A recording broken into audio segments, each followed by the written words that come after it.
ও যুবক ভাই, তোমার আমার জীবনে এমন একটা দিন আসবে, এমন একটা সময় তোমার আমার জীবনে আসবে রে ভাই, ওই দিন চক্ষুটা বন্ধ হয়ে যাবে। কত চেষ্টা তুমি করবা, চক্ষু তুমি খুলতে পারবা না। তোমার ছোট্ট ছোট্ট বাচ্চারা বাবা বাবা বলে চিল্লাবে, বাবা বাবা বলে কান্না করবে, বাবা বাবা বলে তোমার শরীরের ভিতরে পড়ে যাবে, বুকের ভিতরে পড়ে যাবে। বিবি কান্না করে করে বলবে, স্বামী আমার, এত লম্বা সময় আপনার সাথে আমি কাটাইলাম, ও স্বামী আপনি চলে গেলেন, এখন বিছানাটাও খালি হয়ে গেল, আমার পাশের বালিশটাও খালি হয়ে গেল, কাকে নিয়ে আমি ঘুমাবো, কাকে নিয়ে আমি থাকবো? ও পর্দার অন্তরালের মা, ও বোন, তুমি একটু ভাবো, এমন একটা দিন তোমার ছিল, নতুন জামা পইরা, নতুন কাপড় পইরা, বেনারসি শাড়ি পইরা, তুমি লাল শাড়ি পইরা যেই দরজা দিয়া স্বামীর ঘরে প্রবেশ করলা, এমন একদিন সময় তোমার আসবে রে মা, এমন একটা মুহূর্ত তোমার আসবে মা, ওই সময় ওই দরজা দিয়ে তোমাকে 5 টাকা কাপড় পরাইয়া, তোমাকে সাদা কাপড় পরাইয়া ওই দরজা দিয়ে বের করে দিবে। সন্তান কান্না করবে, তোমার বা তোমার স্বামী কান্না করবে, মা বাবা কান্না করবে, ভাই বেরাদার কান্না করবে। নবীজি হাদিসের মধ্যে বলেন, মৃত মানুষটা কান্নার আওয়াজ শুনবে কিন্তু জবাব দিতে পারবে না, মৃত মানুষটা সবাইকে দেখবে কিন্তু নিজের অনুভূতি বেশ করতে পারবে না। ও মুসলমান, যখন আপনি আমি দুনিয়ার থেকে বিদায় হয়ে যাব, যতই দামি বিছানার ভিতরে ঘুমাই না কেন, সন্তান বলে আমার বাবাকে নামাইয়া দে, দামি খাট থেকে নামাইয়া দে, ওই মরা খাটের ভিতরে শুয়াইয়া দে, মসজিদের 4 পা বিশিষ্ট খাটের ভিতরে শুয়াইয়া দে, খাটের ভিতরে শোয়ানো হবে, তোমার আমার জন্য গরম পানির ব্যবস্থা করে দিবে রে বাবা, গরম পানির ব্যবস্থা হবে, গরম পানি দিয়ে যখন গোসল করানোর জন্য নিয়ে যাবে, ওই যে দামি পোশাক, দামি জামা তুমি আমি পরছিলাম, ওই দামি পোশাকটা আমার শরীর থেকে ভালোভাবে কিন্তু খুলবে না, কেসি দিয়া ব্লেড দিয়া কাইটা কাইটা খুলবে। নবীজি হাদিসের মধ্যে বলেন, ওই বান্দা চিৎকার মাইরা বইরা বলবে, কে তুমি, আমার শরীরের কাপড় খুলো, কিছুক্ষণ আগে আজরাইল জানটা কবজ কইরা নিছে, সারা শরীর আমার ব্যথা, সারা শরীরের ব্যথা হয়ে গেছে, একটু আস্তে খুলো, আস্তে টান দাও, তোমার আমার চিৎকার কিন্তু কেউ শুনবে না রে বাবা, তোমার আমার চিৎকার শুনবে না যুবক ভাই। এরপরে গরম পানি তুমি বুঝতে পারবা, কেউ বুঝবে না, গরম বেশি হইলে বড় চিৎকার মাইরা মাইরা বলবা, কে তুমি, এত গরম পানি আমার শরীরের ভিতরে ঢালো, বড় কষ্ট হয়। এরপরে আপনাকে আমাকে গোসল করাইয়া খাটের ভিতরে শুয়াইয়া জানাজা দেওয়ার জন্য যখন নিয়ে যাবে, আপনার আমার বিবি সন্তানেরা ওই খাটিয়ার পিছনে পিছনে দৌড়াবে আর বলবে, বাবা আপনি দুনিয়ার থেকে চলে যান, আমরা কাকে বাবা বলে ডাকবো, কাকে আমরা মা বলে ডাকবো? এভাবে সন্তান কান্না করবে, এভাবে পাড়া প্রতিবেশীরা কান্না করতে থাকবে। ও ভাই, ও যুবক ভাই, তোমার বিবি ঘরের আঙ্গিনায় দাঁড়াইয়া আঁচলটা দিয়া চোখের পানি মুছবে আর বলবে, স্বামী আমার, আপনার বাড়িতে আমি আপনার হাতটা ধইরা, সবাই অপরিচিত ছিল, আপনার পরিচয়ে আমি 3টা কথা বইলা আপনার কাছে চলে আসলাম, আজকে আপনি আমাকে ছেড়ে চলে যান, আমি কার দিকে তাকাইয়া থাকবো, আমি কার মহব্বত নিয়ে থাকবো? বিছানাটাও খালি হয়ে গেল, আমাকে কে আদর কইরা ডাকবে, আমার কে ভাঙাবে? বিবি ঘরের আঙ্গিনায় দাঁড়াইয়া দাঁড়াইয়া কান্না করবে। এ যুবক ভাই, জানাজার নামাজ পড়াইয়া কবরের ভিতরে যখন শুয়াইবে, কবরের ভিতরে রাখা মাত্রই মাটি যখন দেওয়া শুরু করবে, আপনি আমি চিৎকার মেরে বলবো, কে তুমি? মাটি ফেলো, নাক দিয়া মাটি যায়, মুখ দিয়ে যায়, মুখের ভিতরে মাটি ফেলা বড় কষ্ট হয়, বুকের ভিতরে মাটি দাও বড় কষ্ট হয়। এভাবে আর আঘাত করিও না ও যুবক ভাই। মোমেন জফেদা নকশে কাফি পায়ে নবী हो ज़ेर कदम आज भी आलम का खजीना, हो ज़ेर कदम आज भी आलम का खजीना। गर सुन्नत नबूवी की करे पैरवी उम्मत, गर सुन्नत नबूवी की करे पैरवी उम्मत, तूफान से निकल जाएगा फिर उसका सफीना, तूफान से निकल जाएगा फिर उसका सफीना।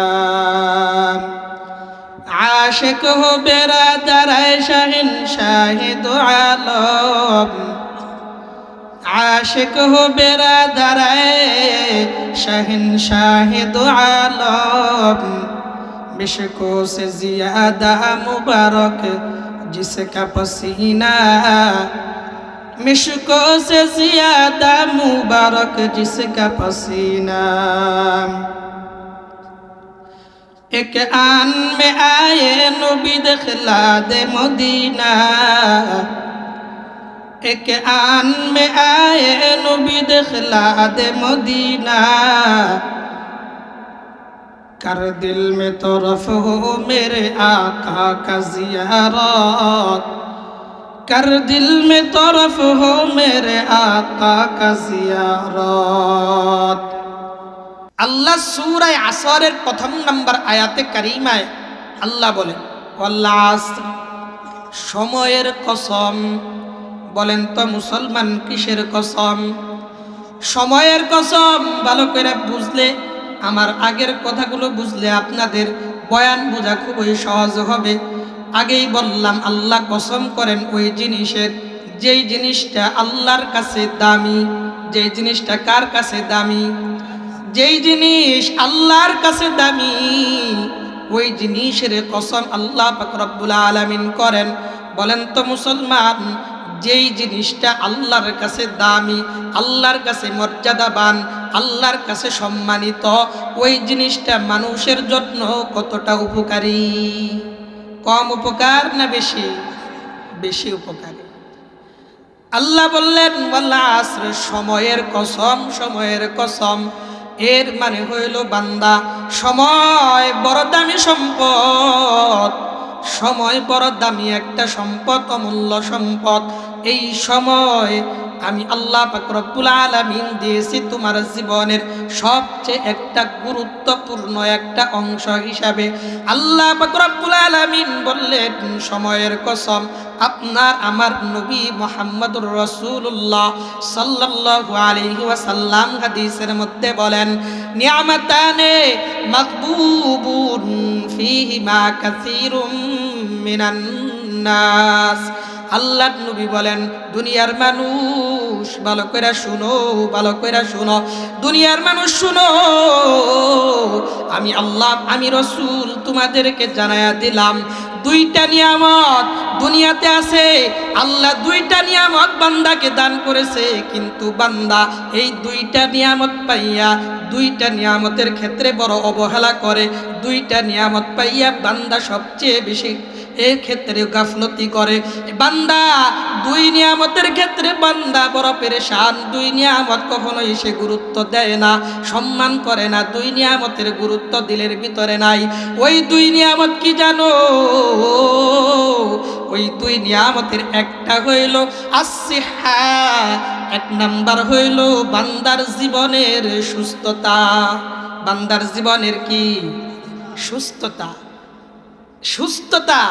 বান্দা যখন সুস্থ থাকে, এই সুস্থতার জীবনটাকে মানুষ কদর করে না। দুই নাম্বার আল্লাহর নবী বলেন ওয়াল ফারাগ, দুই নাম্বার হইল সময়। সময়ের গুরুত্ব মানুষের মধ্যে নাই। বলেন তো মুসলমান, সময়ের গুরুত্ব আমাদের কাছে আছে? একটু জোরে কোন আছে? সময়ের গুরুত্ব আমাদের কাছে নাই। আমি আজকে যে বিষয়টা আপনাদের মধ্যে আলোচনা করতে চাই সেটাই হইল, ওই বিষয়টাই হইল বান্দা সময়ের গুরুত্ব দেয় না, সময়টাকে কাজে লাগায় না, বান্দা সময়কে বড় অবহেলা করে। এটাই আপনাদেরকে বুঝাইতে চাইব মুসলমান। আল্লাহর নবী বললেন, দুই নিয়ামত পাইয়া বান্দা তুমি কদর করো না। এই দুইটা নিয়ামত পাইয়া তোমার দরকার ছিল জীবনে বড় কদর করা। এক নাম্বার আসিহা, এক নাম্বার হইল তুমি তোমার সুস্থতাকে কাজে লাগাও। কি করো? একটু জোরে কন। সুস্থতাকে কাজে লাগানো। আমরা বড় এই ক্ষেত্রে গাফলতি করি। কেমন গাফলতি জানেননি মুসলমান? যখন বান্দা সুস্থ থাকে, এই বান্দা আল্লাহর কুদরতি পায়ে সিজদা করার জন্য আল্লাহর ঘর মসজিদ পর্যন্ত যায় না। বান্দা যখন সুস্থ থাকে আল্লাহকে মানে না। বান্দা যখন সুস্থ সবল থাকে, শরীরের ভিতরে শক্তি থাকে, তখন তো দুনিয়ার ভিতরে মানুষের উপরে জুলুম আর অত্যাচার কইরা বেড়ায়। বান্দা যখন সুস্থ থাকে আল্লাহকে ভুলে যায়। আমার আপনার আল্লাহ পবিত্র কালামের মধ্যে জানায়া দেয়, ও বান্দা তোমরা যখন সুস্থ থাকো, তোমরা যখন মুসিবত যখন তোমাদের জীবনের ভিতরে না থাকে, তখন তোমরা আমি আল্লাহকে ভুলে যাও। যখন তোমাদের জীবনের ভিতরে মুসিবত আসে, তখন বান্দা তুমি বেশি বেশি আমি আল্লাহকে ডাক দাও। ডাক দেই কি দেই না? আল্লাহ বলেন, এই দুইটা গুণ যাদের ভিতরে থাকবে, বান্দা সুস্থ সবল যখন থাকবে আমি আল্লাহকে ভুলে যাবে।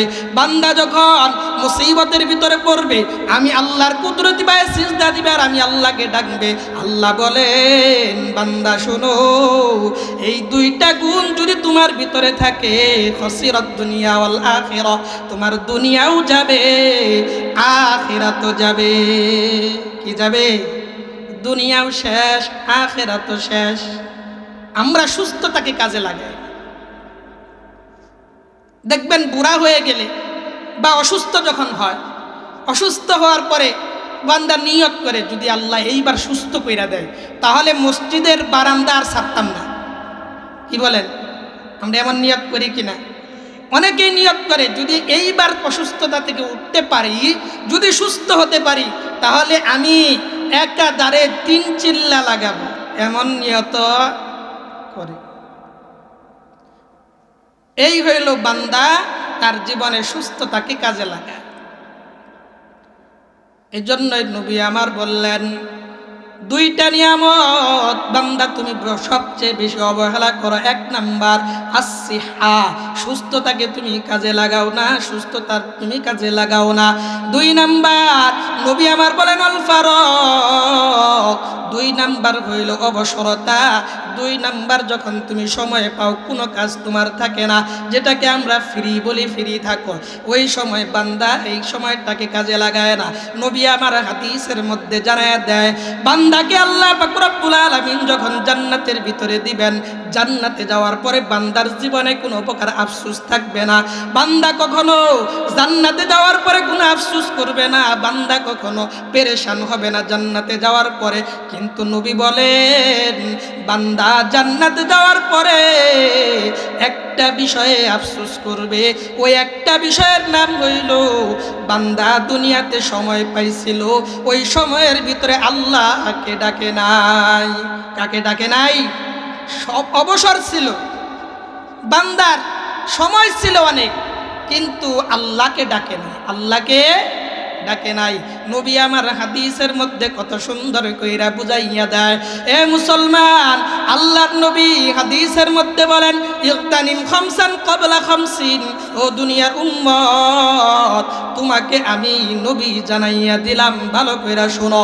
তোমার জীবনে 5টা বিষয় আসার আগে তুমি 5টা বিষয়ের দাম দিবা, 5টা বিষয়ের গুরুত্ব তুমি দিবা, 5টা বিষয়কে দামি মনে করবা। তোমার জীবনে 5টা বিষয় আসার আগে 5টা জিনিসকে তুমি দামি মনে করো। এক নাম্বার নবী বলেন, শাবাবাকা, ক্বাবলা হারামিক। আল্লাহর নবী বলেন তোমার যৌবন কালটাকে বৃদ্ধ হয়ে যাওয়ার আগেই কাজে লাগাও।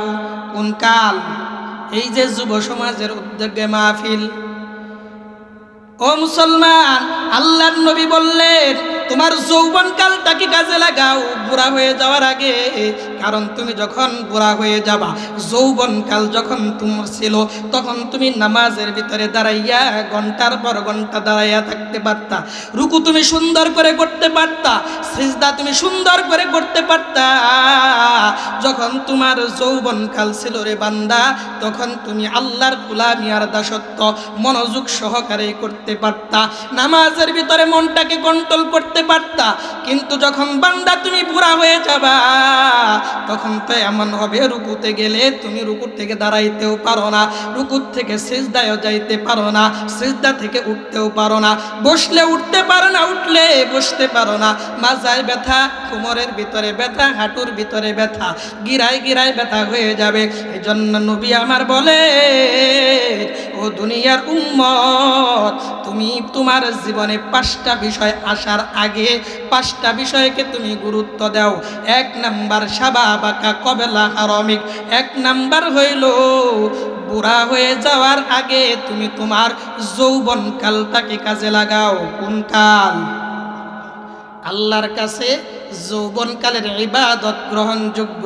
বুড়া হয়ে গেলে আল্লাহর কুদরতি পায়ে সিজদা দিলে কোনো লাভ নাই। বুড়া বয়সে যতই ইবাদত করেন আল্লাহর কাছে কবুল হইতো না। আল্লাহর নবী হাদিসের মধ্যে কত সুন্দর কইরা বলেন, নবী বলেন উম্মত ভালো কইরা শুনো, ভালো কইরা শুনো, কিয়ামতের ময়দান যখন কায়েম হবে, আল্লাহ পাক রব্বুল আলামিন বান্দাকে ডাক দিয়া বলবেন, এ বান্দা আয় আয় আমার সামনে আয়। আমি আল্লাহ পাক রব্বুল আলামিনের কাছে 5টা বিষয়ে হিসাব দিয়া এরপরে তুই জান্নাতে যাবি, না হয়তো তুই জাহান্নামে যাবি। 5টা বিষয় আগে তোকে হিসাব দিতে হবে। 5টা বিষয়ের ভিতরে 1 নাম্বার বিষয় নবী আমার দুনিয়ার মানুষদেরকে জানাইয়া দেয়, উম্মত ওই 5 বিষয়ের 1 নাম্বার বিষয় কি জানো? আল্লাহ জিজ্ঞাসা করবে, বান্দা তুমি তোমার যৌবনকাল তুমি কোন কাজে লাগাইলা? যৌবনকাল কোন কাজে লাগাইছো? আল্লাহ প্রথম প্রশ্ন করবে। তাহলে তো বলেন মুসলমান, নামাজের কথা আগে জিগাইব? কথা কন, নামাজের কথা আগে জিগাবো? রোজার কথা আগে জিগাইতো? জুজার কথাও জিগাবে না, হজের কথাও জিগাইতো না, জাকাতের কথাও জিগাইতো না। আল্লাহ জিগাবেন, বান্দা তুমি তোমার যৌবন কালটাকে কোন কাজে ব্যয় করছো? তোমার শৈশব কোথায় কাটছে দেখার বিষয় না, কৈশব কোথায় কাটলো এটাও দেখার বিষয় না, যৌবনটা তুমি কার গোলামি কার দাসত্বে তুমি কাটাইলা এটা আমি আল্লাহর কাছে হিসাব দাও। বার্ধক্যে তুমি কোথায় গিয়েছিলা, কি করেছিল, এটা আমি আল্লাহ জানতেও চাই না, দেখতেও চাই না। ও বান্দা, তুই কেবলমাত্র শুধুমাত্র যৌবনকালের হিসাব দিয়া আমি আল্লাহর কাছ থেকে মুক্তি পাবা, এছাড়া তুমি মুক্তি পাওয়ার কোনো সুযোগ থাকবে না। কি বলেন মুসলমান? থাকবে? তাহলে বলেন যৌবনকাল দামি নাকি বেদামি? বুড়া মানুষের কোনো দাম নেই। বুড়া মানুষের কি নাই? এখানে কিছু বুড়া মানুষ আছে তো বলবে যে হুজুর কি কন আজকে আমরা বুড়া হয়ে গেছি, আমাদের কি কোনো মূল্য নাই, আমাদের কি কোনো দাম নাই? আল্লাহ রসুল সাল্লাল্লাহু আলাইহি সাল্লাম উনি একদিন ওনার এক বিবির ঘরের ভিতরে ঢুকছেন, ওইখানে একজন বৃদ্ধ মহিলাকে দেখছেন। দেখার পরে আল্লাহর নবী বলছেন যে বুড়া মানুষ জান্নাতে যাবে না। বুড়া মানুষ কি করবে না? জান্নাতে যাবে না। বুঝতেছেন আপনারা? বয়ান বুঝেন? বুড়া মানুষ কি করতো না? জান্নাতে যাইত। এই মহিলা বুড়া মানুষ তো, বুড়ি কান্নাকাটি শুরু করে দিচ্ছে। কি বলে এটা? তাহলে বুড়া বয়সে কি ইবাদত বন্দেগী ছাইরা দিব নাকি? আল্লাহর নবী বললেন বুড়ি মানুষ জান্নাতে যাবে না। বার্ধক্য বয়স হয়ে গেলে এই মানুষটাকে আল্লাহ জান্নাতে দিবে না। আল্লাহর নবী তখন বললেন, শোনো ভালো করে, আল্লাহ পাক রব্বুল আলামিন বান্দাকে যে জান্নাতে দিবেন, ওই বান্দাকে যৌবন দিয়ে জুয়ান বানায়া এরপরে আল্লাহ পাক রব্বুল আলামিন জান্নাতে প্রবেশ করবেন। সুবহানাল্লাহ। যাই হোক, আমি বুঝাইতে চাই যৌবনকালের দাম আল্লাহর কাছে বেশি। যৌবনকালের দাম কার কাছে বেশি? যৌবনকালের দাম আল্লাহর কাছে বেশি। কারণ যৌবনকালে বান্দা আল্লাহর গোলামি ভালোভাবে করতে পারে। ও মুসলমান, কত বুড়া বুড়া মানুষ আমাদের কাছে আইসা বলে, হুজুর এখন তো বুড়া হয়ে গেছি, নামাজের ভিতরে যখন দাঁড়াইয়া যাই কখন ওযু চলে যায় বুঝতেও পারি না, কখন পেশাব করে যায়, কাপড় নষ্ট হয়ে যায়, এটা আমরা বুঝতেও পারি না হুজুর। শুধুমাত্র পেশাবের রাস্তা দিয়ে পেশাব বের হয় এমন না, এমন না, কখনো কখনো পেশাবের রাস্তা দিয়ে রক্ত বের হয়ে যায়, এরপরেও আমরা টের পাই না, বুঝতে পারি না হুজুর। এই বয়সে আল্লাহর কাছে ইবাদত গ্রহণযোগ্য হবে কিনা আল্লাহ বুঝাইতে চান। আল্লাহর নবীও বুঝাই দেয়, বান্দা তোমার বুড়া বয়সের ইবাদত আল্লাহর কাছে গ্রহণযোগ্য হবে না। যৌবনকালে কি করলা এটাই আল্লাহ দেখতে চান। এজন্যই আল্লাহ পাক রব্বুল আলামিন বললেন, ওয়াল আসর, সময় বড় দামি সম্পদ। সময় কোন সময়? বান্দা তোমার যৌবনকাল, যৌবনকাল এই কালটা আমি আল্লাহর কাছে বড় দামি সম্পদ। যৌবনকালে ইবাদত না করলে বুড়া বয়সে যায় বান্দা তুই ইবাদত করতে পারবি না। বুড়া বয়সে যায় আমি আল্লাহকে খুশি করতে পারবি না।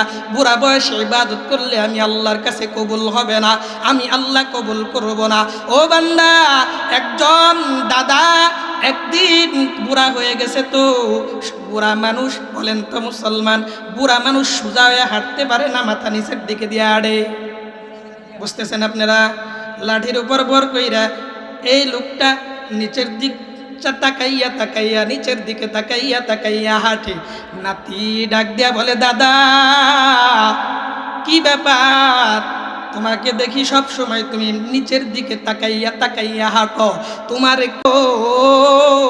কি হারাইয়া তুমি নিচের দিকে তাকাইয়া তাকাইয়া হাঁটো, উপরের দিকে তুমি কেন তাকাও না? এই দাদা ডাক দিয়া বলে, নাতিরে শুন, আমার জীবন থেকে কি হারাইয়া গেছে, এমন একটা দামি সম্পদ আমি হারাইয়া ফেলছি। ওই দামি সম্পদের দাম কত বেশি এটা আমি বুঝি নাই, এটা আমি বুঝতেও কখনো চিন্তাও আমি করি নাই, কখনো আমি মূল্যায়ন করি নাই, কখনো আমি দাম দেই নাই, কখনো দিলের ভিতরে চিন্তাও করি নাই। এমন একটা দামি সম্পদ হারাইয়া গেছে। ওই দামি সম্পদ খোঁজার জন্য আমি সব সময় মাটির দিকে তাকাইয়া তাকাইয়া আমি হাঁটতে থাকি। জানোনি ওই দামি সম্পদ কি? ওই দামি সম্পদ হইল আমার যৌবনকাল। কোন কাল? যৌবনকাল। বিশ্ববিখ্যাত একজন কবি, তিনি কত সুন্দর কইরা বলেন, ফায়া লাইতা শাবাবু ইয়াউমান ইয়াউদু।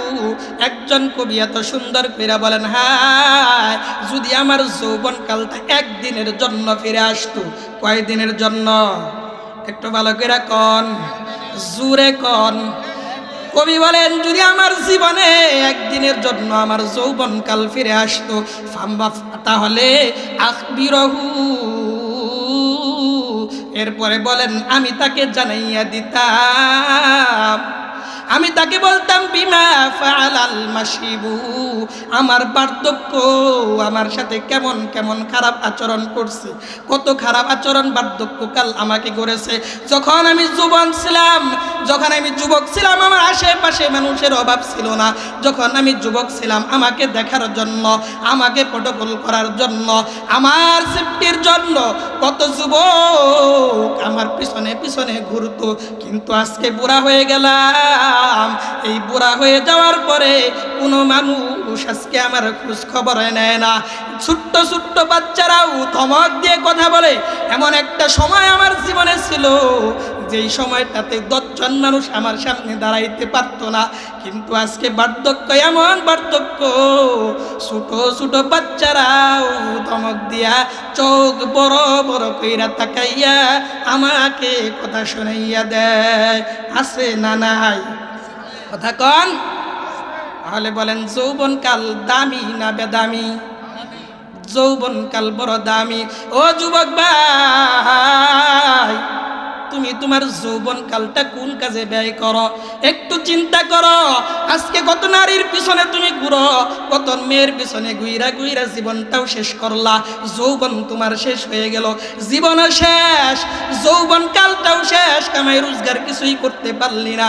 একটা মেয়ের পিছনে ঘুইরা মাকে কষ্ট দিলি, বাবাকে কষ্ট দিলি, মেয়ের পিছনে পইরা অবৈধ ভালোবাসায় সম্পর্কের ভিতরে জড়াইয়া আজকে তুমি সমাজের চোখে বড় দোষী, সমাজের চোখে সমাজের মানুষের কাছে বড় পদস্থ লাঞ্ছিত একজন বান্দা হয়ে গেলি। যুবক রে, একটু চিন্তা করলি না? এই যৌবনকে আল্লাহ আল্লাহ দিয়েছিল কেবলমাত্র শুধুমাত্র আল্লাহর গোলামের জন্য, আল্লাহর দাসত্বর জন্য। আল্লাহ হিসাবও নিবেন যৌবনকালের। আল্লাহ কোন কালের হিসাব নিবে? যৌবনকালের। যুবকরা আজকে আল্লাহর ইবাদত বেশি করে না কম করে? জোরে কোন? মসজিদের ভিতরে যান, যা দেখবেন মসজিদের ভিতরে বুড়া মানুষের সংখ্যা বেশি, যুবক নাই। আছে? ফজরের নামাজে তো আরো নাই, ফজরেও নাই, জহুরেও নাই, আসরেও যুবক তুই আল্লাহর কুদরতে ভাই সিজদা করলি না, মাগরিবেও তোকে পাওয়া গেল না, এর সাথেও তোকে আমরা খুঁজে পাইলাম না। আল্লাহ তো প্রতিদিন ডাক দিয়া বলে, বান্দা কত আর ঘুমাবি, আমি তো প্রতিদিন তোকে 5 বেলা ডাকতে থাকি। ওই যে মুয়াজ্জিন ডাকে হাইয়া আলাস সালাহ, হাইয়া আলাল ফালাহ বলে মুয়াজ্জিন ডাকে, আপনারা কি মনে করেন এটা মুয়াজ্জিনের ডাক? এটা কি মুয়াজ্জিনের ডাক? এটা তো মুয়াজ্জিনের ডাক না, এটা আল্লাহর ডাক। আল্লাহ কয়, বান্দা ওই যে মুয়াজ্জিন হাইয়া আলাস সালাহ হাইয়া আলাল ফালাহ বলে চিৎকার দেয়, মাইক দিয়ে তোকে ডাকতে থাকে, ও বান্দা ওইটা আমি আল্লাহ ডাকি, আমি আল্লাহ ডাকি। তোমার পকেটের ভিতরে মোবাইল আছে, সাইলেন্ট করা আছে, অথবা অল্প সাউন্ড দেওয়া আছে। কি আছে? অল্প সাউন্ড দেওয়া। এমন একটা মোবাইল যখন তোমার একটু বাইজা উঠে, একটু আওয়াজ দেয়, সাথে সাথে পকেট থেকে মোবাইলটা বাইর করে তুমি দেখো কোনো বন্ধু মেসেজ পাঠাইলো কিনা, কোনো বান্ধবী মেসেজ দিল কিনা, কল দিল কিনা, এটা তুমি দেখতে থাকো। আল্লাহ বলে, রে বান্দা যুবক, আমি আল্লাহ পাক রব্বুল আলামিন প্রতিদিন 5 বেলা তোকে ডাকি আমার কুদরতে বায়ে সিজদা করার জন্য। প্রতিদিন 5 বেলা আমি আল্লাহ তোকে ডাক দিয়া বলি, বান্দা আমার কুদরতি পায়ে একটা সিজদা দিয়ে যা। ওই বান্দা আমার কুদরতি পায়ে একটা সিজদা তুই দিবি, আমি আল্লাহ ওই সিজদাকে কবুল করে তোর জীবনের সমস্ত গুনাহগুলো মাফ করে দিব। আর জোরে কোন? আল্লাহ পাক রব্বুল আলামিন প্রতিদিন বান্দাকে 5 বেলা ডাকে। শুধু তাই না, ফজরের নামাজের আগে রাসূল হাদিসে বলছে, আল্লাহ প্রথম আসমানে চলে আসে, আইসা আল্লাহ পাক রব্বুল আলামিন বান্দাদেরকে ডাকতে থাকেন, বান্দা উঠো, আর কত সময় তুমি ঘুমাবা। কিন্তু আমাদের দেশের যুবকদের অবস্থা কি কন্ত? বন্ধু বান্ধবের সাথে আড্ডা দেয়, বন্ধু বান্ধবের সাথে চাষ করে বসে বসে 1 ঘন্টা 2 ঘন্টা, ঘন্টার পর ঘন্টা। বান্দা রাত্রি 12টা 1টা পর্যন্ত বন্ধুদের সাথে আড্ডায় লিপ্ত হয়, কিংবা ঘরের ভিতরে এই বান্দা ডুইকা ঘরের ভিতরে যাইয়া মোবাইলের মাধ্যমে চ্যাটিং করতে থাকে, চ্যাট করতে থাকে, কত মেয়েদের সাথে সম্পর্ক তার, কত মেয়েদের সাথে গল্প করে, গল্প করতে করতে রাত্রি 1টা 1:30 2টা বাইজা যায়। কখনো কখনো এমন হয় বান্দা মোবাইল চালাইতে চালাইতে হঠাৎ আওয়াজ শুনে মুয়াজ্জিন আজান দেয়। মুয়াজ্জিন কি দেয়? মুয়াজ্জিন আজান দেয়। তখন চিন্তা করে, আরে সকাল না হয়ে গেল, তাহলে একটু ল্যাপটপ গায়ে দিয়ে কম্বল মুড়ি দেয়, এখন একটু ঘুমাই, নাকি কন? এই হইল আমাদের যুবকদের অবস্থা। আগের জামানায় বাড়িতে চোর আসলে সহজেই চুরি করে নিতে পারত, কারণ রাত্রে 1টা 1:30 2টার সময় মানুষ আর সজাগ থাকে না। এখন চোরের বড় বিপদ, 1টা 2টা 3টা 4টা বাড়িতে গেলেই দেখবে যে ওই যে মোবাইলে লাইট জ্বলে। কি জ্বলে? মোবাইলে লাইট জ্বলে। বড় আশ্চর্যের ব্যাপার। একজন বুজুর্গ আল্লাহর ওলির কাছে এক ব্যক্তি যায় বলে, হুজুর, রাত্রে যখন শুয়ে পড়ি তখন আমার বিবি যে ঘুমায়, উনি তো কম্বল মুড়ে দিয়ে ঘুমায়, মাঝে মাঝে দেখি তার চেহারা থেকে নূরের আলো বের হয়। কি বের হয়? নূরের আলো এই কম্বলের ফাঁক দিয়ে বের হইতে থাকে। হুজুর, কি কারণ এটা? হুজুর বলে, আরে বেটা, এটা তো নূরের আলো না, খোঁজ নিয়ে দেখো তোমার বইয়ের মোবাইলের আলো। কিসের আলো? মোবাইলের আলো। এটা বেটা নূরের আলো না। ঘুমাইয়া যাও, হঠাৎ ঘুম থেকে ওইটা দেখো তুমি যে মোবাইল চালাইতেছে। তোমার বিবি কি চালায়? মোবাইল চালায়। সুরের হয়েছে বিপদ। কয়টা সময় আসবে? আসলেই দেখবে বাড়িতে দুই একজন জাগ্রত আছে। এই যে আমরা রাত্রে রাত্রে মাহফিল করি, রাত্রে 2টা 3টা 4টা সময় দেখি আমরা যে কিছু যুবক বিভিন্ন জায়গায় দাঁড়ায়া বৈশা বৈশা হয়তো এক জায়গায় আগুন জ্বালায়া আগুন তাপাইতেছে। কি দরকার? কোনো দরকার নেই। এই বন্ধু বান্ধবদের সাথে আড্ডা সে 1টা 2টা বাজায় দেয়। এই হইল আমাদের যুব সমাজের অবস্থা। আল্লাহ প্রতিদিন বান্দাকে ডাকতে থাকে। দেখেন না কত বুড়া মানুষ।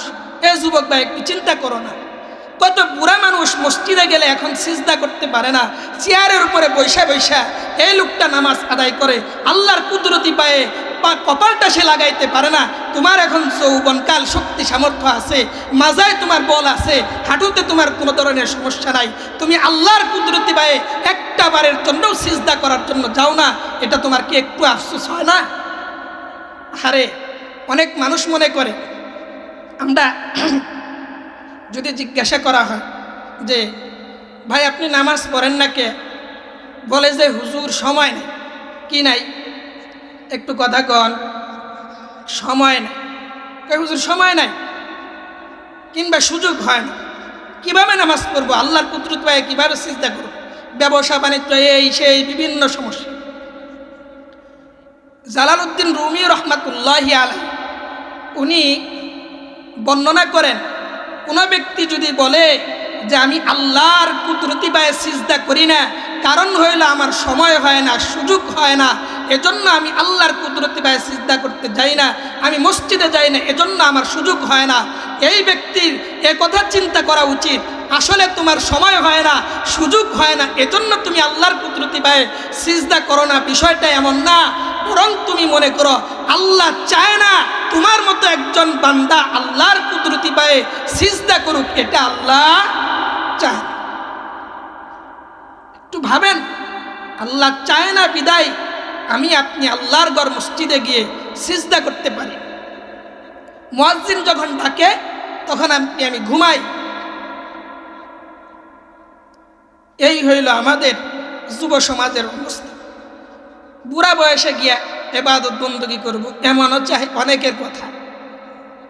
বুড়া বয়সে যায় কি করবে? ইবাদত করবে। যৌবনকালে ইবাদত করতে চায়। এই জন্য নবী বললেন,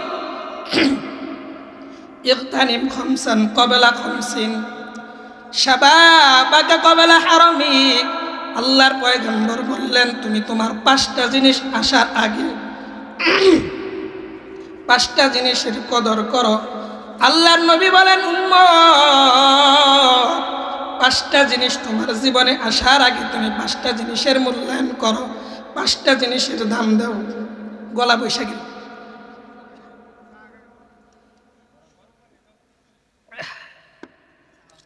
তাহলে 5টা জিনিস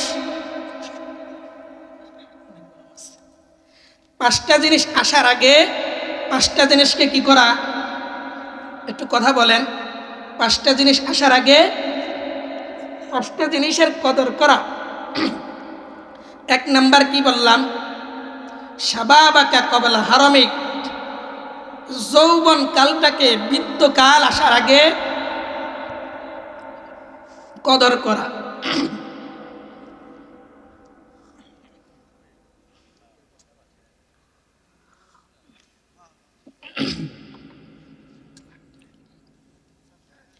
তাহলে 1 নাম্বার যৌবনকালকে কদর করা, যৌবনকালকে কদর করা। 2 নাম্বার আল্লাহর পয়গম্বর বলেন ওসিহাতাকা ক্বাবলা সাকমিক।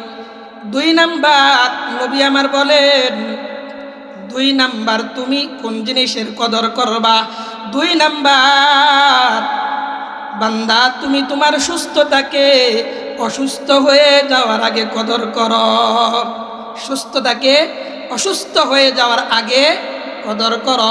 3 নাম্বার নবী বলেন ওয়াফারাগকা ক্বাবলা শুগলিক।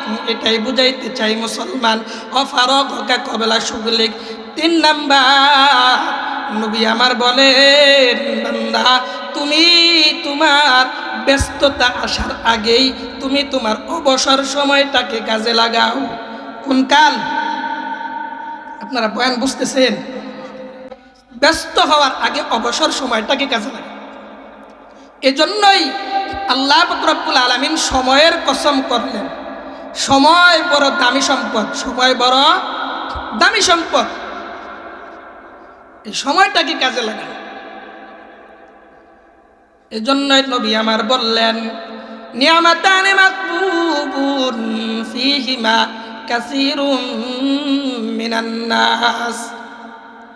আল্লাহর নবী বলেন 2টা নিয়ামত, যে 2টা নিয়ামত বান্দা তুমি বড় অবহেলা করো, 2টা নিয়ামতের গুরুত্ব তোমার জীবনে নাই। 1 নাম্বার আসিহা, 1 নাম্বার হইল সুস্থতা। 2 নাম্বার ওয়াল ফারাগ, 2 নাম্বার হইল অবসরতা। ও বান্দা তুমি তোমার অবসর সময়টাকে কাজে লাগাও, যৌবনকালটাকে কাজে লাগাও। আগেই বললাম যৌবনকালের দাম আমার আল্লাহর কাছে বড় দামি। ও যুবক ভাই, যুব সমাজের উদ্যোগে যেহেতু মাহফিল, তোমাদেরকে কয়েকটা কথা বইলা যায়। এ যুবক ভাই, দুনিয়ার রং তামাশায় পইরা, দুনিয়ার পিছনে পইরা, দুনিয়ার নারীর পিছনে পইরা তুমি তোমার জীবনটাকে নষ্ট কইরো না, যৌবনকালটাকে তুমি নষ্ট কইরো না। যৌবনকালে আল্লাহর গোলামি আর দাসত্ব কইরা সময়টা পার কইরা দাও। যৌবনকালে যদি ইবাদত করো, বুড়া বয়সে ইবাদত করতে না পারলেও আল্লাহ পাক রব্বুল আলামিন তোমার আমলনামায় সওয়াব আর সওয়াব দিবেন। বিশ্বাস হয় আপনাদের?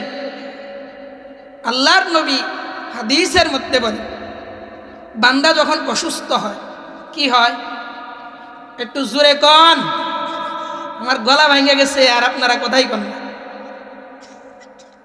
তাহলে বান্দা যখন কি হয়, কথা কন, অসুস্থ হয়, আল্লাহর নবী বলেন বুড়া হয়ে গেছে কিংবা অসুস্থ হয়ে গেছে, এখন আর আল্লাহর কুদরতি পায়ে সিজদা করতে পারে না, এখন আর আল্লাহর নামে তাসবিহ জপতে পারে না, এখন আর সুবহানাল্লাহ আলহামদুলিল্লাহর আওয়াজ দিতে পারে না। এখন বান্দা অসুস্থতার কারণে, বার্ধক্যের কারণে, বুড়া হয়ে যাওয়ার কারণে বিছানার ভিতরে শুয়ে শুয়ে বান্দা কাতরাইতে থাকে, আওয়াজ করতে থাকে, মা গো বাবা গো বইলা চিল্লাইতে থাকে।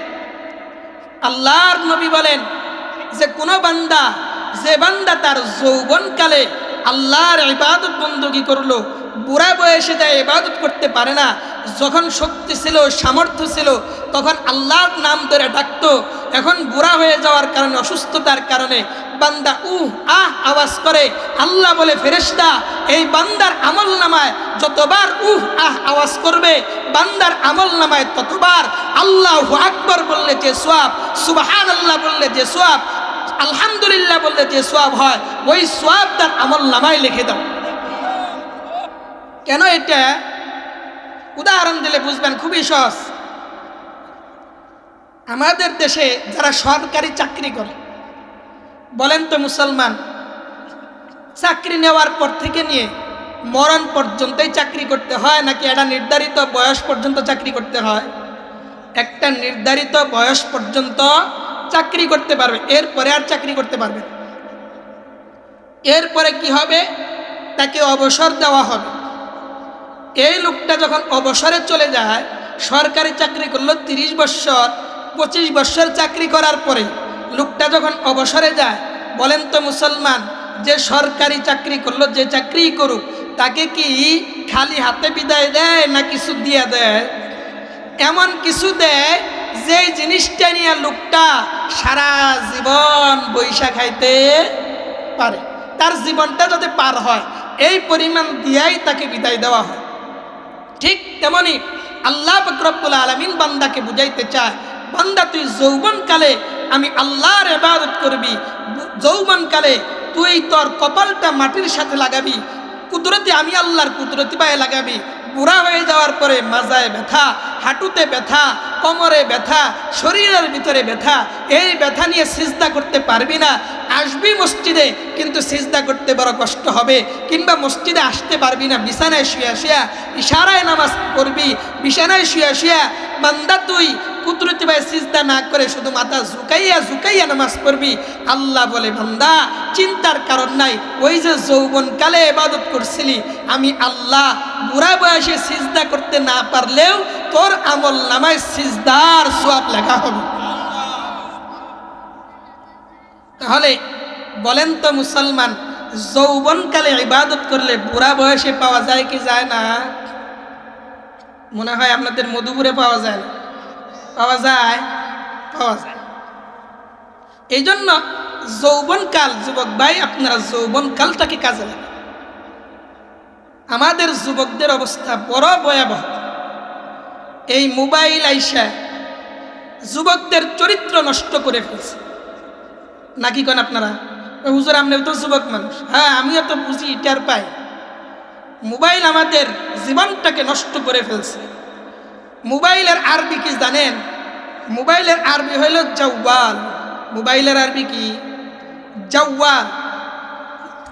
এই জাওয়ালুন এই শব্দটা আরেকটা শব্দের সাথে খুব বেশি মিলে, সেটার নাম হলো দাজ্জালুন। সেটার নাম কি? এই জন্য আকাবিরে উলামায়ে কেরামগণ বলেন যে জাওয়াল দাজ্জাল, এর মানে হইল দাজ্জালের একটা হাতিয়ার, সেটা হলো মোবাইল। সেটা কি? মোবাইলের ভিতরে ঢুকলে শুরু হয় কিন্তু শেষ হয়। চোখে ঘুম, অনেক সময় মোবাইল মুখের উপরে ধাপ করে পড়ে যায়, নাকি কন? নাক গুছা হয়ে যায়, দাঁত ভেঙে যায়, এরপরে আবার উঠাইয়া দেখা শুরু, নাকি কন? দেখবেন ছোট্ট বাচ্চার হাতে দিয়ে দিবেন, ঘুমাইতেছে ঘুমাইতেছে, আবার একটু জাগ্রত হইতেছে, আবার দেখা শুরু করছে। এই মোবাইল আইসা সংসার নষ্ট করছে। মোবাইল আইসা বাবা আর সন্তানের সম্পর্ককে ভিতরে একটা বিচ্ছিন্ন একটা দেয়াল তৈরি করে দিচ্ছে। আগে একটা সময় ছিল বাবা, সন্তান, মা, বোন সবাই মিলে একত্রে খানা খাইতো। এখন আর ওই সময় নাই। ছেলে মোবাইল চালায়, মায়ে ডাকে, বাবা আয় খায়া যা। সন্তান বলে, মা খাও, আমার একটা কাজ আছে, একটা নাটক দেখি, নাকি কন? মেয়েটাকে একটা সিরিয়াল দেখতেছি, শেষ হবে আর মাত্র 5 মিনিট আছে, এরপরে আসতেছি। কি কন? আছে না নাই? মোবাইলের কল্যাণে আহা, যুব সমাজ কিভাবে নষ্ট হয়!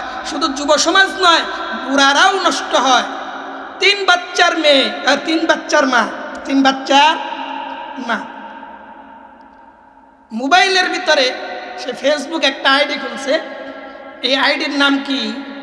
রাজকুমারী, নাকি কন? 3 বাচ্চার মা, কিন্তু এমন এমন আইডি খুলছে যেটা দেখে মনে হয় এটা একবারে পুরা যৌবনকাল তার। আর বুড়া মানুষটাও এমন আইডি খুলছে, রাজকুমার। কি কুমার? রাজকুমার। এই আইডি খুইলে এখন মনে করেন একজন আরেকজনের খোঁজ পাইছে, এখন চ্যাটিং ফ্যাটিং শুরু হয়েছে। হইতে হইতে যখন মোটামুটি একটু পরিচয় হয়ে গেছে, তাহলে একটু দেখা করি। কোথায়? মধুপুর এক জায়গায় হইলেই দেখা করতে যায়, দেখে এই মেয়েটা তো আসলে মেয়ে না, এটা তো মেয়ের মা। মেয়ের কি বুঝতেছেন আপনারা? বাস্তব না অবাস্তব? কথা কন, বাস্তব। আহা, আপনারা বিশ্বাস করবেন কিনা, মোবাইল কতটা মানুষকে নিচে নামায়া দিছে। আমরা তো এমন শুনছি, এমন একটা ঘটনা আমাদের সামনে আসছে যে একটা মেয়ে, সে যখন মোবাইল চালায় চালাইতে চালাইতে এক সময় একটা আইডির সাথে তার পরিচয় হয়। ওই আইডির সাথে যখন কথাবার্তা শুরু হয়, দেখাও হয় নাই, কোনোদিন ফোনে কথাও হয় নাই, শুধুমাত্র লেখা লেখা চ্যাটিং কইরা কইরা সময় কাটাইছে। তাদের দুইজনের জীবনের টার্গেট হইল আমাদের এই রিলেশনের, আমাদের এই সম্পর্কের যেদিন 100 দিন পুরা হবে, সেঞ্চুরি যেদিন হবে, ওই দিন আমরা দুইজনে একজন আরেকজনকে দেখব, একজন আরেকজনকে কি করব, দেখব। এইভাবে চলতে চলতে চলতে চলতে 100 দিন যখন পুরা হয়েছে, রাত ঠিক 12টার সময়, রাত ঠিক 12টার সময় যখন দুইজনে চিন্তা করতেছে আজকে তো 100 দিন পুরা হয়েছে, তাহলে একই সময়ে রাত ঠিক 12টায় তুমি তোমার মোবাইল থেকে তোমার ছবি পাঠাবা, আমি আমার মোবাইল থেকে আমার ছবি তোমার মেসেঞ্জারে হোয়াটসঅ্যাপে পাঠাবো। এই নিয়ত দুইজনে একই সময়ে মোবাইল ধরে বসে হয়েছে, বুঝছেন নি? মোবাইল ধরে বসে হয়েছে। যেহেতু লম্বা সময় সম্পর্ক, মেয়েটার শরীরে কোনো উড়না নাই। এখন তো মা বোনেরা উড়না এটা বাড়তি ঝামেলা মনে করে, নাকি কন?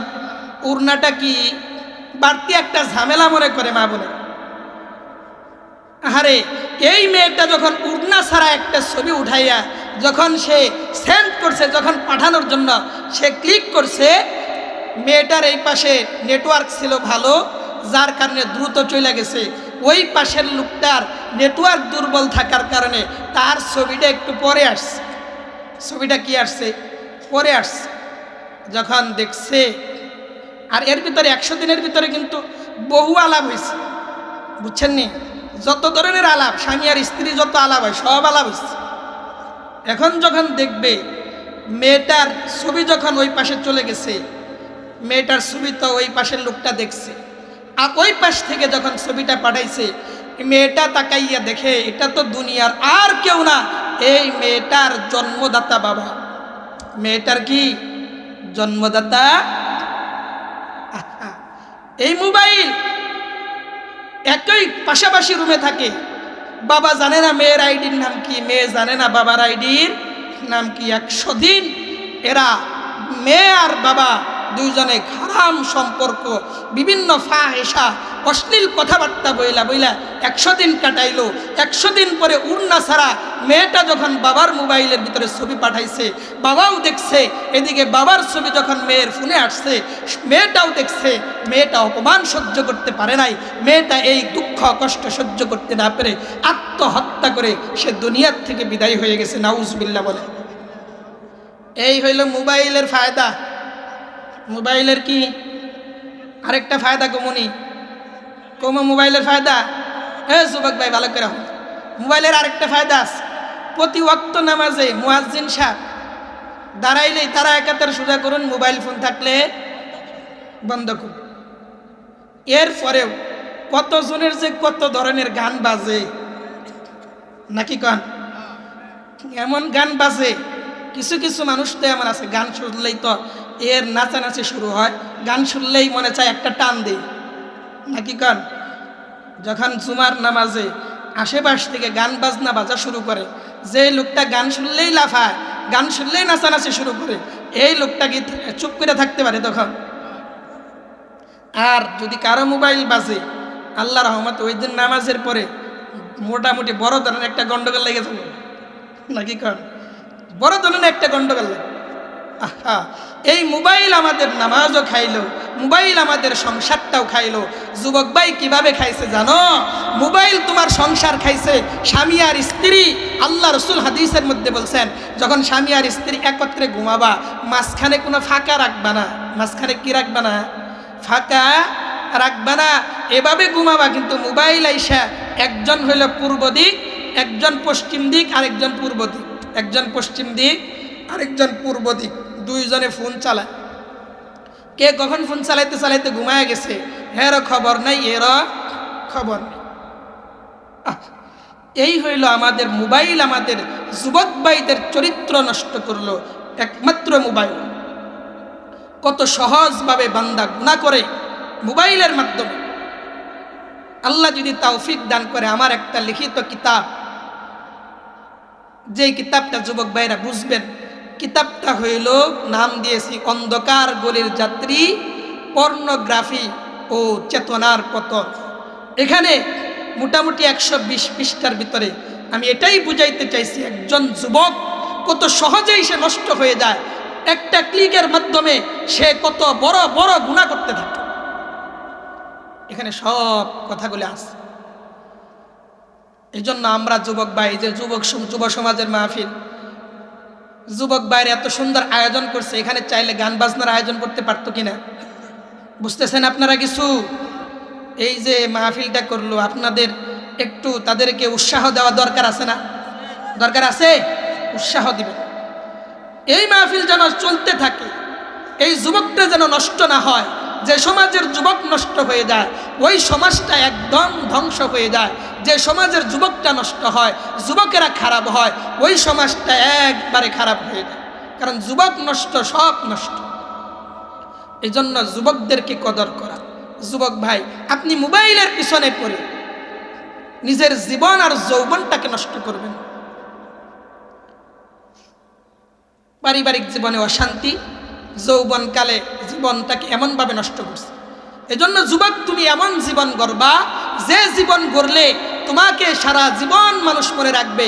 তোমাকে মরণ পর্যন্ত না, তোমার ইন্তেকালের পরেও হাজার হাজার বৎসর পর্যন্ত তোমার নাম উচ্চারণ হইতে থাকবে। আপনারা জানেন, একজন যুবক ছিল, আমরা চিনিও না, দেখিও নাই ওইভাবে কোনোদিন, সরাসরি কথাও কোনোদিন হয় নাই। এমন একজন যুবকের জন্য আমাদের চোখের পানি ঝরে কখনো কখনো। এমন যুবকের নাম কি বলেন তো? মনে নাই? শহীদ উসমান হাদি। নাম শুনছেন? শুনছেননি? এই যুবককে দেখছেন সরাসরি? দেখেন নাই, এরপরেও মায়া লাগে না? উনি ইন্তেকাল করলেন, কত মানুষ কান্না করছে। জুমার নামাজে যখন আমরা দোয়া শুরু করলাম, মসজিদের ভিতরে কান্নার রোল। এই মানুষেরা মা বাবার জন্য দোয়া করলে এত কান্না করে না, কিন্তু শহীদ শরীফ উসমান হাদির জন্য চিৎকার করে করে মসজিদের ভিতরে কান্না শুরু করলো। কি কারণ? একমাত্র কারণ হলো এই যুবক তার যৌবনকালটাকে এভাবেই হেফাজত করেছে।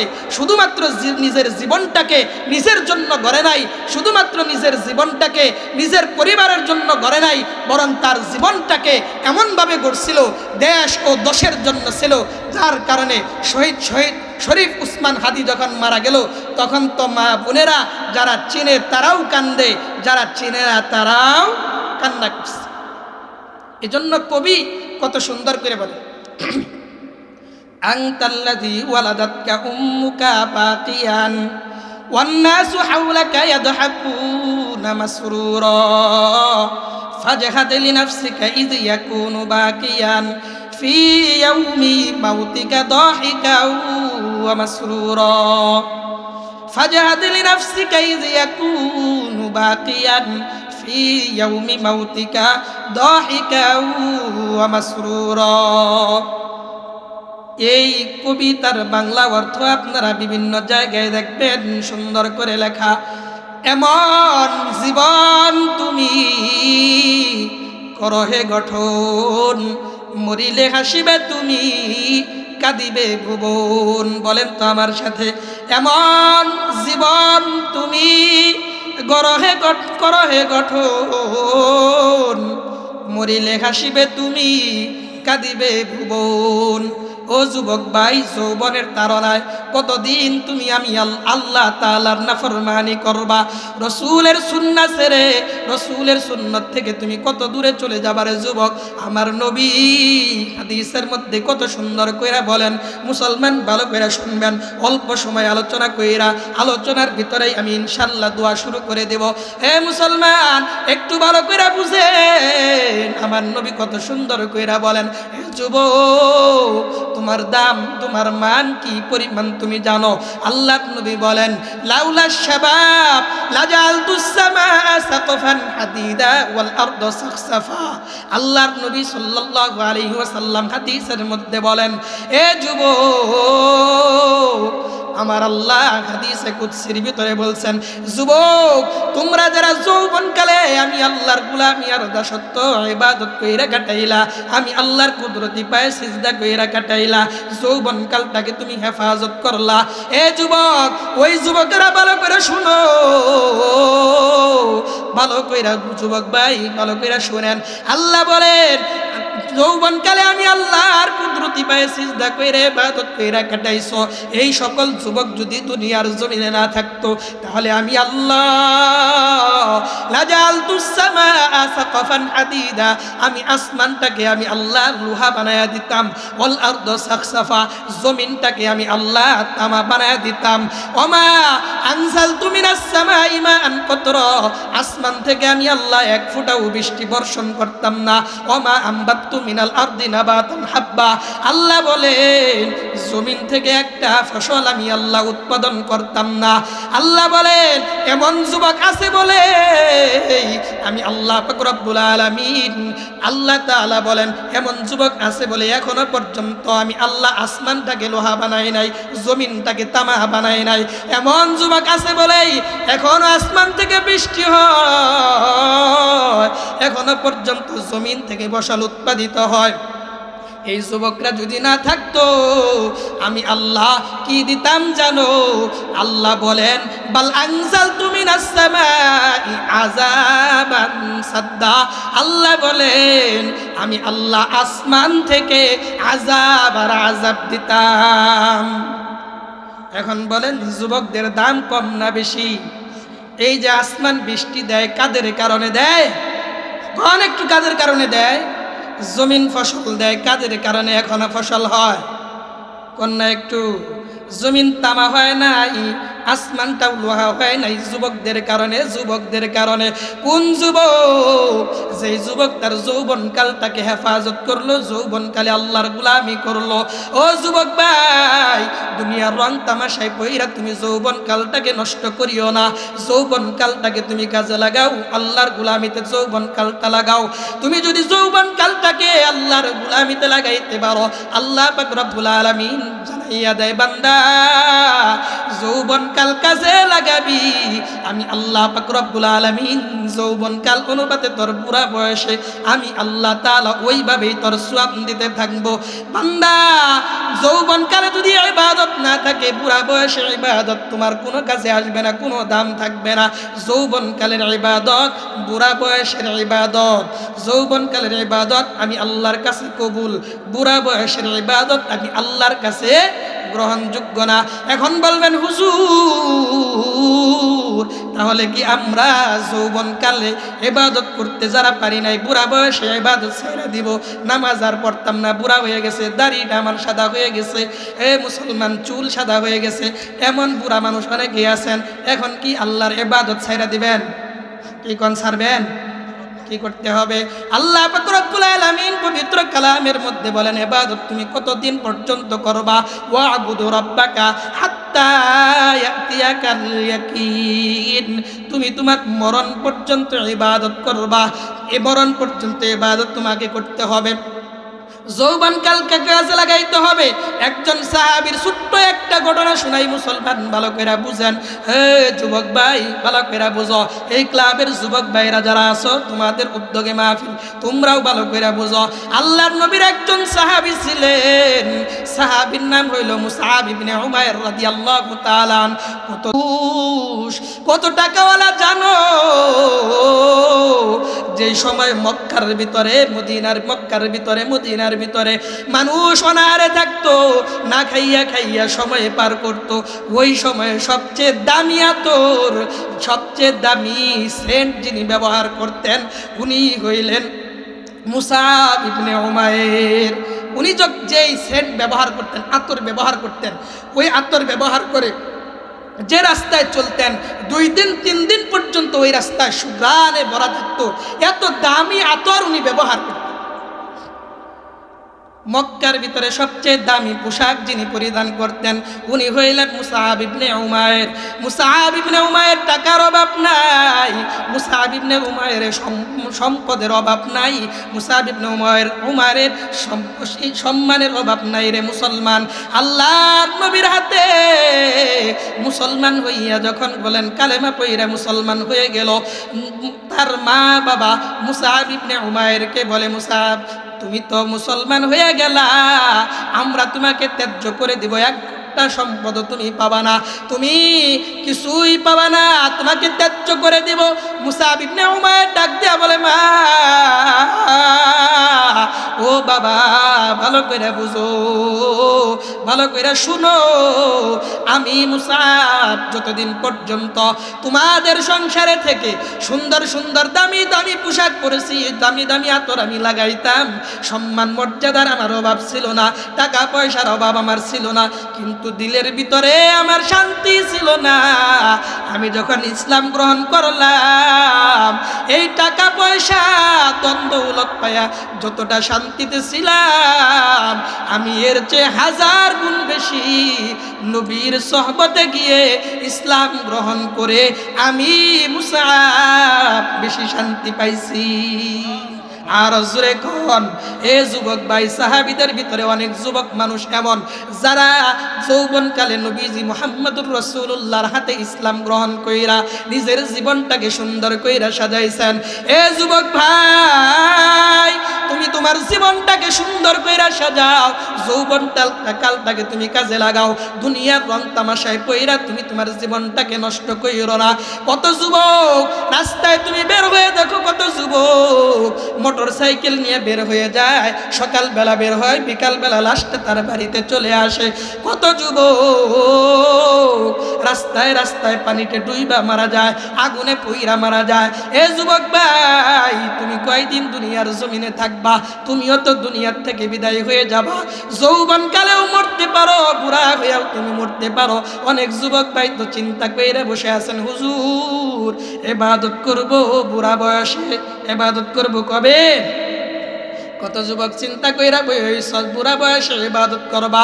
ও যুবক ভাই, তাকাইয়া দেখো তোমার ডানে বামে, তোমার বাড়ির আশেপাশে কত যুবক ভাই তোমার ছিল, কত বন্ধু বান্ধব তোমার ছিল। ওই বন্ধু বান্ধব যাদের সাথে একসাথে স্কুলে যাইতে, একসাথে খানা খাইতে, একসাথে গোসল করতা, যে বন্ধুদের সাথে একসাথে চলাফেরা করতা, ঘুমাইতে একসাথে, ঘুম থেকে উঠতা একসাথে, এমন বন্ধু আজকে কবরের বাসিন্দা হয়ে গেছে। তুমি বুড়া বয়স পর্যন্ত বাঁচবা, কে তোমার গ্যারান্টি দিল? এই জন্য যুবক ভাই, নিজের যৌবনকালটাকে কাজে লাগাইয়া আল্লাহর গোলামি আর রাসূলের তরিকায় জীবনটা কাটাও। কার তরিকায় জীবন কাটাবেন? মেসি আর নেইমারের? কোন মেসি আর নেইমারের? বাংলাদেশের সুপারস্টার না কি কয় আছে না একটা, ওই যে কিছুদিন পর পর বিয়ে করে, এরপরে একটা করে বাচ্চা হয়, এরপরে অস্বীকার করে, আছে না একটা? এই যখন একটা হিন্দু মেয়েরে বিয়ে করলো, তখন তারে জিগাইছে, উনি তো হিন্দু, আপনি যে তারে বিয়ে করলেন, মুসলমানদের জন্য তো হিন্দু মেয়েকে হিন্দু অবস্থায় বিয়ে করা বৈধ না, আপনি যে বিয়ে করলেন? কি জবাব দেয় জানেননি? কয় ভালোবাসা কোনো জাত ফাত মানে না। ভালোবাসা কি মানে না? এ কথা কন, ভালোবাসা কোনো জাত মানে না, ধর্ম মানে না। আরে ভালোবাসা জাত ফাত বলে মানে, এটা তো কুত্তার স্বভাব। কার স্বভাব? কুত্তার স্বভাব, বুঝেন নাই? আপনি একটা কুত্তা পালেন, মনে করেন এটা মর্দা কুত্তা, বুঝছেন নি? আপনি পালেন, আপনি প্রতিদিন খাবার দেন, প্রতিদিন কি দেন? খাবার দেন। আপনি প্রতিদিন খাবার দেন, থাকার ব্যবস্থা করছেন, সব কিছু সুন্দর। আপনি কুত্তাকে পুরা 1 বৎসর বুঝাইলেন, এই খবরদার আমার বাড়িতে থাকো, আমার বাড়িতে খাও, খবরদার তোমার যে একটা মাস আছে, কুত্তার একটা মাস আছে না, ওই মাসে কিন্তু গার্লফ্রেন্ড নিয়ে ঘুরতে পারবা না, বুঝছেন? আরেকটা কুত্তার পিছনে ঘুরবার পাবা না, এটা কিন্তু সাবধান। বলেন তো মুসলমান, এইভাবে ওয়াজ করলে আপনি 11 মাস ওয়াজ করলেন, ওই মাসে থামবো? আপনারে ফাঁকি দিয়া 2-4টা নিয়ে ঘুরবো। কি করবে? দুই চারটা নিয়ে ঘুরবে, ওর তো কোনো জাত নাই, কোনো ফাত নাই। কার সাথে গেল, কার সাথে সে জুটি বাঁধলো, এটা কোনো তার হিসাব নাই। এইটা এই যে সুপারস্টার, এটাও এমনই। হিন্দু না বৌদ্ধ না খ্রিস্টান না কি দেখার বিষয় নাই, ভালোবাসা আছে তো এখন পেট বাজায় দাও, কি বাজাবে? আরে আমাদের যুবকদের স্বভাবে এমন। এই যে আজকে কয় তারিখ, কথা কন 16, আরো 2 দিন আগে একটা তারিখ ছিল না? এইবার তো নির্বাচনের কারণে খুব একটা সুবিধা করবার পারে না, নাকি কন? যুবকরা সুবিধা করতে পারে না। 14ই ফেব্রুয়ারি বেহায়া দিবস, নাকি কন?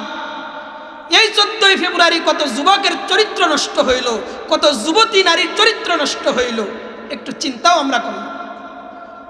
মেয়ের বাবা মা যারা আছে তারাও চিন্তা করে না 14ই ফেব্রুয়ারি সরকারি বন্ধ, মেয়েটা কাদের ভিতরে ব্যাগ নিয়ে বই নিয়ে যায় কই? জিজ্ঞাসিলেন ছেলেটা কই যায়? আজকে 14ই ফেব্রুয়ারি সকাল থেকে যে পোলা 11টার আগে উঠে না, এই পোলা ফজরের আগে ওইটা গোসল করে। কাহিনী কি? আরে আমরাই এর পিছনে দোষী, এর পিছনে বাবা মা দোষী। মেয়ে কোথায় যায়, কি করে, ছেলেটা কোথায় যায়, কখন আমরা চিন্তাও করি না। এই জন্য যুবক ভাই, নিজের যৌবন কালটাকে আল্লাহর গোলামিতে সাজান, আল্লাহর ইবাদতে সাজান। আল্লাহ খুশি হবেন। আল্লাহ কি হবেন? খুশি হবেন। এখন তো অনেকেই গুনাহ করেই ফেলছে, যুবক যারা আছে গুনাহ তো হয়েই গেছে, বুড়া মানুষ যারা আছেন তারাও গুনাহ করছি। এখন গুনাহ করার পরে আল্লাহর কাছে তওবা করলে আল্লাহ মাফ করবে, কেউ করবে না? করবে। আল্লাহ মাফ করে দিবেন। আল্লাহ তাআলা পবিত্র কালামে সূরা তাহরিমের 8 নম্বর আয়াতে কারিমে আল্লাহ বলেন, ইয়া আইয়ুহাল্লাযীনা আমানু তুবু ইলাল্লাহি তাওবাতান নাসুহা। আল্লাহ বলে, বান্দা গুনাহ করেছো, আমি আল্লাহর কাছে তওবা করো। সূরা জুমারের 53 নম্বর আয়াতে কারিমায় আল্লাহ পাক রব্বুল আলামিন বলেন, কুল ইয়া ইবাদিয়াল্লাযীনা আসরাফু আলা আনফুসিহিম লা তাকনাতু মির রাহমাতিল্লাহ ইন্নাল্লাহা ইয়াগফিরুয যুনুবা জামিআ ইন্নাহু হুয়াল গফুরুর রহিম। আল্লাহ বলে, বান্দা ওই সমস্ত বান্দা, একটু ভালো করে বুঝবেন, বয়ান শেষ করে দেব, অল্প কয়েক মিনিট সময় কথা বলবো। মুসলমান ভালো করে বুঝবেন, যখন আমি চক্ষুটা বন্ধ করতে বলবো সবাই চক্ষুটা বন্ধ করে দিবেন। হে মুসলমান, আল্লাহ পাক রব্বুল আলামিন বলে, বান্দা ওই সমস্ত বান্দাদেরকে আল্লাহ ডাক দিয়া কয়, যারা জীবনে গুনাহ করেছো, গুনাহ করেছো, জীবনে এমন গুনাহ যে গুনাহ করার পরে তোমার দিলের ভিতরে সাক্ষী দেয় আল্লাহ বুঝি মাফ করবে না, আসমান জমিনটা ভরে ফেললাম গুনাহ আর গুনাহ কইরা, এমন যারা হয়ে গেছো, আল্লাহ বলে, বান্দা এত গুনাহ করেছো তারপরেও তুমি নিরাশ হইও না, আমি আল্লাহর কাছে তওবা করো, আমি আল্লাহ তোমার জীবনের সমস্ত গুনাহগুলোকে আমি আল্লাহ মাফ করে দিব। আল্লাহ বলেন, শুধুমাত্র মাফ করে দিব বিষয়টা এমন না, আমি আল্লাহ গুনাহ করার পরে, মাফ করে দেওয়ার পরে আমি আল্লাহ তোমার গুনার খাতাটা নেক আমল দ্বারা, সওয়াব দ্বারা আমি আল্লাহ পরিপূর্ণ করে দিব। আর জোরে কোন। এজন্য যুবক ভাই, বৃদ্ধ বাবাজি, ও মা, ও বোন, যাদের কান পর্যন্ত মাইকের আওয়াজ যায়, ভালো করে শুনো মা, ভালো করে শুনো ভাই, ও যুবক ভাই ভালো করে শুনো। জীবনে কত গুনাহ তুমি করেছো, যৌবনের তাড়নায় কত গুনাহ তুমি করেছো। ও বৃদ্ধ বাবা, যৌবনকালে কত গুনাহ তুমি করলা, মা বোনেরা কত গুনাহ তুমি করলা, আল্লাহর কাছে তওবা করো।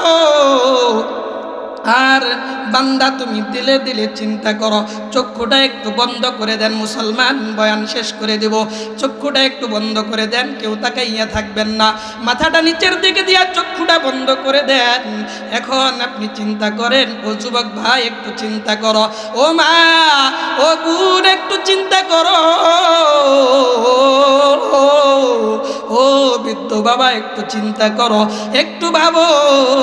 কিছুক্ষণ আগে আমার চক্ষুটা খোলা ছিল, আমার সামনে কে আমি দেখতে পারতাম, আমার পিছনে কে আমি দেখতে পারতাম, আমার ডানে বামে কে আছে আমি দেখতে পারতাম, আমার সুযোগ ছিল। আমি চক্ষু বন্ধ করেছি, ডানের লোকটা কেউ দেখি না, বামের লোকটা কেউ আমি দেখি না, সামনের লোকটা কেউ দেখি না, পিছনের লোকটা কেউ দেখি না রে বাবা। বাবা একটু পরে যদি আমি চক্ষুটা খুলতে পারবো, ডানের লোকটাকেও দেখতে পারবো, বামের লোকটাকেও আমি দেখতে পারবো, সামনে পিছনের লোকটাকেও আমি দেখতে পারবো। ও যুবক ভাই, তোমার আমার জীবনে এমন একটা দিন আসবে, এমন একটা সময় তোমার আমার জীবনে আসবে রে ভাই, ওই দিন চক্ষুটা বন্ধ হয়ে যাবে। কত চেষ্টা তুমি করবা, চক্ষু তুমি খুলতে পারবা না। তোমার ছোট্ট ছোট্ট বাচ্চারা বাবা বাবা বলে চিল্লাবে, বাবা বাবা বলে কান্না করবে, বাবা বাবা বলে তোমার শরীরের ভিতরে পড়ে যাবে, বুকের ভিতরে পড়ে যাবে। বিবি কান্না করে করে বলবে, স্বামী আমার, এত লম্বা সময় আপনার সাথে আমি কাটাইলাম, ও স্বামী আপনি চলে গেলেন, এখন বিছানাটাও খালি হয়ে গেল, আমার পাশের বালিশটাও খালি হয়ে গেল, কাকে নিয়ে আমি ঘুমাবো, কাকে নিয়ে আমি থাকবো?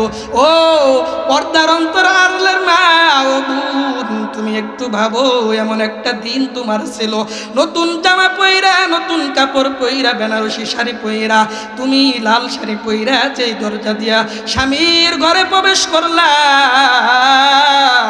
এমন একদিন সময় তোমার আসবে রে মা, এমন একটা মুহূর্ত তোমার আসবে মা, ওই সময় ওই দরজা দিয়ে তোমাকে 5 টাকা কাপড় পরাইয়া, তোমাকে সাদা কাপড় পরাইয়া ওই দরজা দিয়ে বের করে দিবে।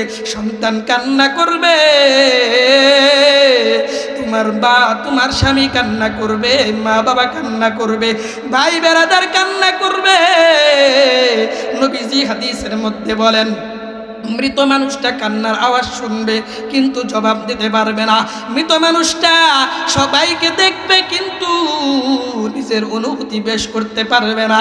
ও মুসলমান, যখন আপনি আমি দুনিয়ার থেকে বিদায় হয়ে যাব, যতই দামি বিছানার ভিতরে ঘুমাই না কেন, সন্তান বলে আমার বাবাকে নামাইয়া দে, দামি খাট থেকে নামাইয়া দে, ওই মরা খাটের ভিতরে শুয়াইয়া দে, মসজিদের 4 পা বিশিষ্ট খাটের ভিতরে শুয়াইয়া দে, খাটের ভিতরে শোয়ানো হবে, তোমার আমার জন্য গরম পানির ব্যবস্থা করে দিবে রে বাবা, গরম পানির ব্যবস্থা হবে, গরম পানি দিয়ে যখন গোসল করানোর জন্য নিয়ে যাবে, ওই যে দামি পোশাক, দামি জামা তুমি আমি পরছিলাম,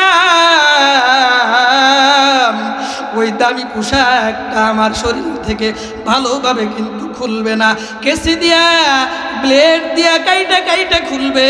নবীজি হাদিসের মধ্যে বলেন, ওই বান্দা চিৎকার মাইরা বইরা বলবে, কে তুমি, আমার শরীরের কাপড় খুলো, কিছুক্ষণ আগে আজরাইল জানটা কবজ কইরা নিছে, সারা শরীর আমার ব্যথা, সারা শরীরের ব্যথা হয়ে গেছে, একটু আস্তে খুলো, আস্তে টান দাও, তোমার আমার চিৎকার কিন্তু কেউ শুনবে না রে বাবা, তোমার আমার চিৎকার শুনবে না যুবক ভাই। এরপরে গরম পানি তুমি বুঝতে পারবা, কেউ বুঝবে না, গরম বেশি হইলে বড় চিৎকার মাইরা মাইরা বলবা, কে তুমি, এত গরম পানি আমার শরীরের ভিতরে ঢালো, বড় কষ্ট হয়। এরপরে আপনাকে আমাকে গোসল করাইয়া খাটের ভিতরে শুয়াইয়া জানাজা দেওয়ার জন্য যখন নিয়ে যাবে, আপনার আমার বিবি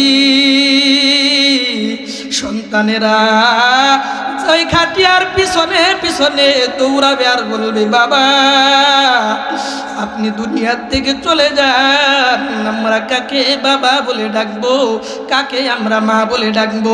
এভাবে সন্তান কান্না করবে, এভাবে পাড়া প্রতিবেশীরা কান্না করতে থাকবে। ও ভাই, ও যুবক ভাই, তোমার বিবি ঘরের আঙ্গিনায় দাঁড়াইয়া আঁচলটা দিয়া চোখের পানি মুছবে আর বলবে, স্বামী আমার, আপনার বাড়িতে আমি আপনার হাতটা ধইরা, সবাই অপরিচিত ছিল, আপনার পরিচয়ে আমি 3টা কথা বইলা আপনার কাছে চলে আসলাম। আজকে আপনি আমাকে ছেড়ে চলে যান, আমি কার দিকে তাকাইয়া থাকবো, আমি কার মহব্বত নিয়ে থাকবো?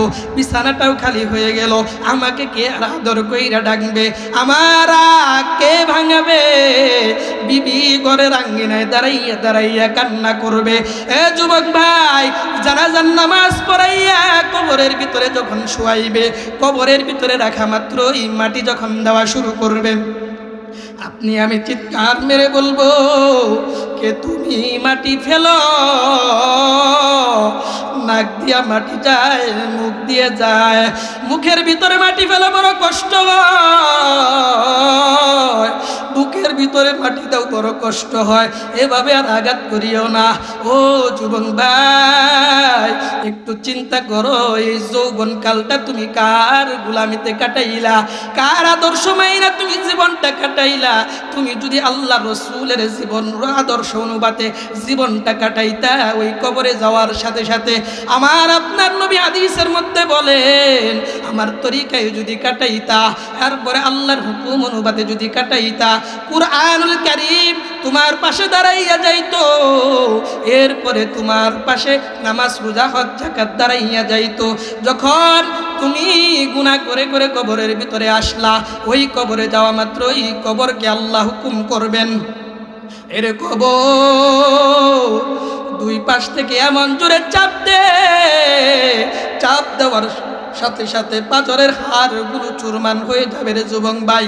ও যুবক ভাই, বৃদ্ধ বাবাজি, মা বোনেরা, একটু চিন্তা করেন, প্রতিদিন এই চিন্তাটা করবেন, প্রতিদিন এটা ভাবতে থাকবেন, আমি আমার জীবনটা কার তরিকায় কাটাইলাম, আমি আমার জীবনটা কার অনুগত্য কইরা কাটাইলাম। দুনিয়ার কোনো মানুষের অনুগত্য নয়, দুনিয়ার কোনো নায়ক নায়িকাকে আমি অনুসরণ করব না, দুনিয়ার কোনো গায়ক গায়িকাকে আমি অনুসরণ করব না, একমাত্র শুধুমাত্র রসুলের তরিকায় আপনি আমি আমার জীবনটা কাটাবো। ঠিক নিয়ত আছে তো ইনশাআল্লাহ? নিয়ত আছে সবার? ও যুবক ভাই, যারা দাড়ি রাখা নাই দাড়ি রাখবা, আল্লাহ রসুলের তরিকায় কারা কারা রাখবেন হাতটা উঠাইয়া দেখান। লিল্লাহে তাকবীর, আর জোরে কোন লিল্লাহে তাকবীর।